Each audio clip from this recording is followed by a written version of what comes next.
د خبریال لوی پاڼې درنو لیدونکو لوستونکو او اوریدونکو جوړ په خیر.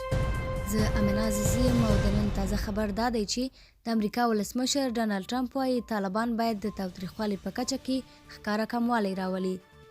د امریکا ولسمشر ډونالډ ټرمپ وايي په افغانستان کې د تاوتریخوالي په کچه کې باید ښکاره او د ډاډ وړ کموالی راشي. د امریکا ولسمشر ډونالډ ټرمپ له افغان ولسمشر اشرف غني سره په لیدنه کې ټینګار کړی چې طالبان باید له تاوتریخوالي لاس واخلي.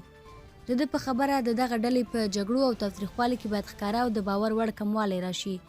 نوموړي دغه راز ویلي باید ښکاره تعهد موجود وي چې دوی به جګړه پرېږدي او د سولې لار به خپلوي.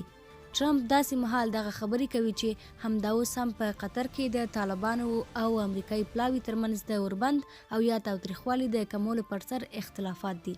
طالبانو ویلي چې د روانې میاشتې تر پایه ښایي د سولې هوکړه لاسلیک شي او تر هغه وروسته به د بهرنیو ځواکونو د وتلو لپاره تاوتریخوالی کمیږي.